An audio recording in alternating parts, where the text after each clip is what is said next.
most about being gay was the idea of missing out on being a dad. Well, you've always been my daddy. Get ready for a groundbreaking new comedy about fatherhood. A little something to commemorate your new role as a stay-at-home mom. Oh, wow. We need something safe and reliable for the twins. Are Noah and Wade ready for And be daddies. Welcome back to the channel, guys. It's Jock. And this review, let me tell you, this was something that was very important to me.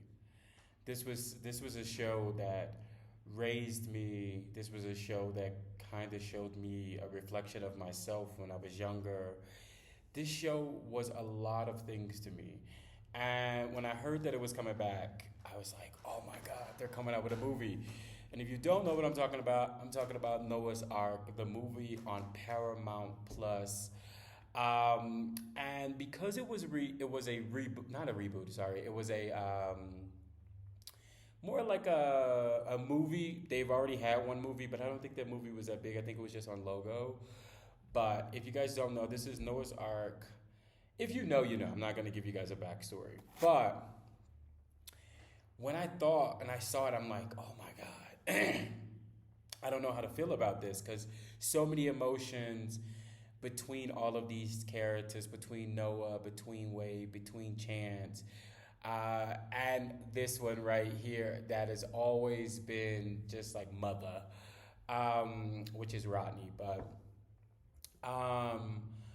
so many emotions came over me. So many emotions. I just finished watching an interview with the SAG. I think it was SAG after, like a interview that they did just with the movie coming out. This was a very well put together movie. It was a very well put together movie. And I'll say this, I am probably the first generation. Do I know anybody that's old? I don't have any friends that are that much older than me. You know, most of my friends are 5 years, maybe 6 years max older than me. And I'm not in my 40s. So to see 40s plus, 50 plus, and to see that this is a reflection of something that we don't see, something that we haven't seen. And I think I've never said that Wade, Chance, Noah was probably what we see on TV now, a lot more femme. Rodney's character also a lot more femme with a lot of things that they do. But when I see these things happening, and Rodney's character's name is Alex, and Alex, they're more femme. And I remember at the time that this was not a thing for the characters to be. They were like, why are they so gay? Why are they so gay? You know, why are they so femme? But I must say that the world has evolved over the last 20 years. I think I was 15 when this came out, or 14 when this came out. And just to see the progression, something that we rarely see. I don't know many people that are older. If a lot of people know the history, a lot of black gay men, they were unalived and due to HIV and AIDS. So this was something that wasn't really shown to us. And we didn't know how to progress past our 30s, you know, or even just early 40s, because this was just not a thing. It wasn't something that you got to see. It wasn't something that you were able to fully say, oh, this is a representation, or this is a representation of how we do this, which I've always said a million times over, that it was always something that I wanted to see. I wanted to see, how do we get old? How do we age? You know, what happens? Do we get married? Do we have children? What does that look like? And I think this was a perfect representation. So I want to first start off with saying the progression of these two, their relationship, it was amazing. It was amazing. And we know, if you know the story, if you don't, Wade was more like DL. He was more very flamboyant. And once they got together, it made Wade wake up. And it wasn't his average thing. He was not into more like mass guys. He was into femme guys. And I think that was really amazing that we got to see the progression of their relationship. And now they're on the journey of having children. And I think just the overall togetherness and seeing that as black men, we can make this happen. We can do these things, and we can be there for our partners. The director Polk was just saying that usually, often, 99% of the time, I just watched that movie with Coleman Domingo. I mean, that series with Coleman Domingo. Most of the times, our partners are non-black. If it's a gay character, there's never like a black gay character with a black husband, which I think we need to start seeing. Because I know a lot of men that are married to black, that have black partners, and I think just seeing that after all of this time they've still been together it is amazing to me, even though it's a TV show. But it just the representation was very important. When we get to Alex, everybody know Alex already had a fine husband. His husband was the nurse. And I love how they even jumped through that. And I don't know if that'll be problematic. I always thought that maybe gay men having children, how would that be? How would the world be? Because Alex is, I'm not telling you guys too much, but Alex's daughter is trans. So she was born a boy, but she turned into a trans woman, a trans girl. And I see that, I love that, it's a spectrum thing. It's keeping up with the times. It's just because we're gay doesn't mean our child won't be gay or will be gay. And I would love to see a series, because Noah and Wade are having children. And I would love to see that dynamic, because one thing I've always said to myself is, if I have a child, he's probably going to, or she, they're going to be the straightest thing in the world. Which I think is a different world to navigate, even though some people may look at it as that's the norm. But I think that's a very different world for people that are gay. And to say, okay, you're a girl and you like boys, and I have to teach you how to navigate that. And also you're a guy, I have a little boy and he likes girls, so I have to teach him how to navigate that as well. But I think that was what touched me so much. Seeing Alex as a parent, knowing that him and his husband also have been together this entire time. I think they broke up maybe once. I think they broke up once, but the overall thing was they're together and they're creating families. And I think I had a conversation with a friend of mine before I get to Chant, that I think the world sometimes, or I think black people, let me not say the world, I think the world too sometimes. I think because there's always been this armor on black men to be so strong, to be so stand up, I do think that there is a point in time where if you are a little bit more mass, if you are a little bit more, I'll say this, let me not sugarcoat it for you guys. I think most people want black men to be more submissive and not as dominant. Or they want you to tap into a femininity. And I tell people all the time, I could tap into my femininity, but I'm not a naturally feminine guy. My mannerisms could come off like that, but the naturalness of wanting to be femme is just not who I am as a person. I can express my femininity, I can cry, I can dance freely with no problem, but when it comes to like makeup or heels or wigs, that's just not who I am. And I think this is why Noah art is very important, because I am more on the spectrum. When I get to Chance, I'll explain it, between Chance and Wade more than anybody else on the cast. I'm in between these two men. And going into Chance is college professor, very educated. I don't know if he's still a professor, but very college educated, very articulate man, very handsome, of course. And Wade is kind of like the music producer, kind of like mass type of guy. And I literally fit in the middle of these two men.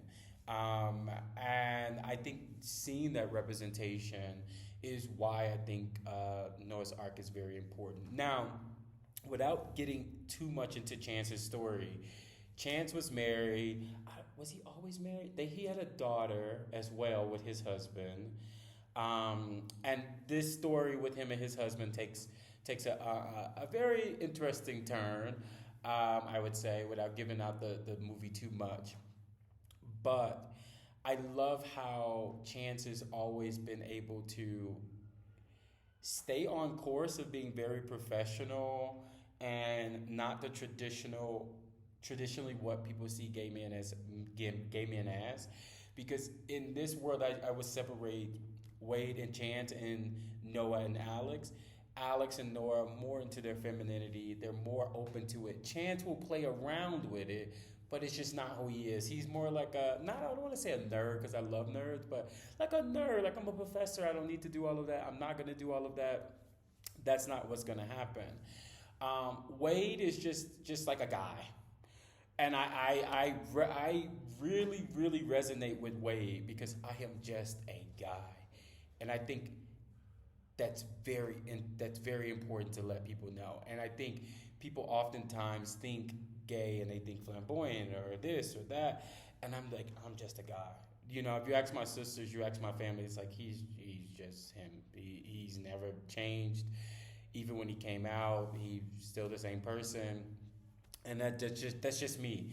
And I would say I don't think it's anything like this movie always makes me feel that, but it makes me feel so proud because when Alex is up in drag, I'm living for Alex. I live for Alex because I understand that that's a part of our spectrum or part of who we are. When I see Noah, the director said something in an interview today when Noah was saying that he didn't really, he was trying to learn how to get back into Noah. And the director was like, put some white girl on it. And I know what that meant without meaning anything else. It just means like, you know, pretty it up a little bit. You know, I act a little, not ditzy, but act a little, you know, white girl. So I love that we get to see different aspects of the community because I know a Alex, I know a Noah, I know a Wade, and I know a Chance. And I think, I remember a lot of people, for me, there was no comparison between Queer as Folk and Noah's Ark. Zero. There was a different world. There was a world that I did not know. Noah's Ark was a world that I knew. And even now, 20 years later, I 100% know this world. Noah's Ark to me is like people's RuPaul's Drag Race. That's what it is to me. This is what this show means to me. Because I could definitely say all day, I know each one of these characters. I've met one of these characters. I've had friends. I'm one of these characters. But I think there's missing representation because I can look on TV shows, and I get it that some people would say that the world is more mixed now, and you know you have black gays and white gays and this and that, and I know black gay groups. I know only black gay groups, and that's very important for this show.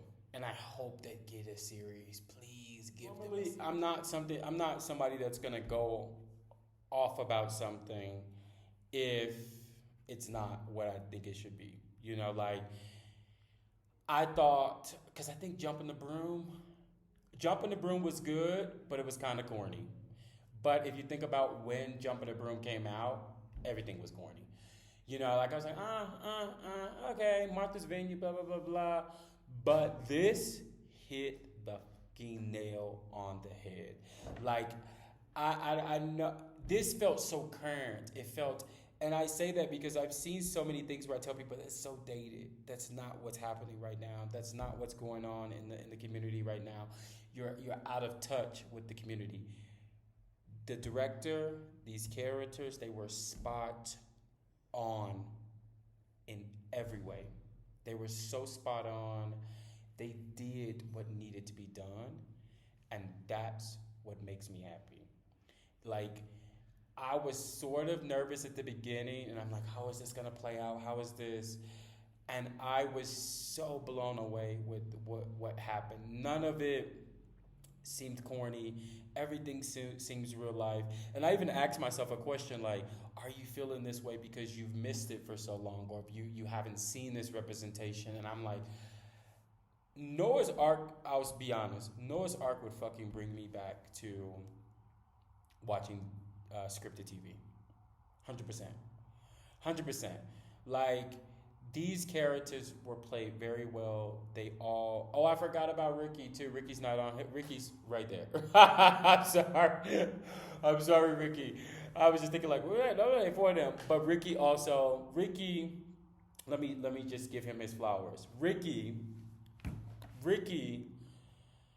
was the playboy, and I think we all know the playboy. And I think not being able to see how the playboy matures or how he ages, I think it's so important. His story is so important because we all know somebody that's thirsty for sex, that is more of like a connoisseur of men. And I've always told myself, how do you age? Because I've never been that guy. But how do you age? How do you go through life? What happens when you get older? And I think Ricky was a very strong representation of the playboy. And I would love to see how his story goes on, because I want people to see themselves, and I want people. Ricky was probably the only person that I didn't relate to, because he was such a playboy, aka hoe, and that just wasn't who I was. I was more conservative when I was younger. You know, as I got older, I loosened up a little bit, but I still was very conservative. But going back to this would bring me to scripted TV again. This makes me excited. I haven't felt that excited. And maybe because it's nostalgic, maybe because it's like that little kid in me. It's like, oh man, you know, the teen is like, oh, I get to see myself. I see myself. And it was amazing. Like, I know I've said that a million times, but damn good. Like, and I want to, the reason that I even said I'm making this review right now. I'm making this review at night. It's like 11 o'clock at night. Midnight, actually, sorry. Midnight. And I was like, I had just finished watching it. I was like, I'm going to make a review for it tomorrow. And I was like, nah, my boys need their flowers tonight. And so you were seeing this while I recorded it last night. But when I tell you I had to give them their flowers, I had to. Like, I had to give them their flowers because it's important, you know, and I want to see them get a series, and I think they deserve a series. I think they have done amazing. If they could do Friends, and they could do all these other reboots, and Queer as Folk, and they deserve a reboot. They were monumental in my upbringing, and they allowed me to pick and choose out of all 5 of them, like, who do I see myself as? And that's why I would say I stick between Chance and Wade, because that's who I was in between. And I had friends that were Noah. I have friends now that are Noah. I have friends that were Alex. I really had exes that were Ricky. So that it was so nostalgic, and I just want to thank them for this. This was amazing, you know. So if you haven't watched Noah's Ark, the movie, please check it out on Paramount Plus with Showtime, and I promise you won't be disappointed. Leave a review, leave a comment. Let me know what you guys, or what your favorite part of the movie was, and see you guys soon. Nos vemos.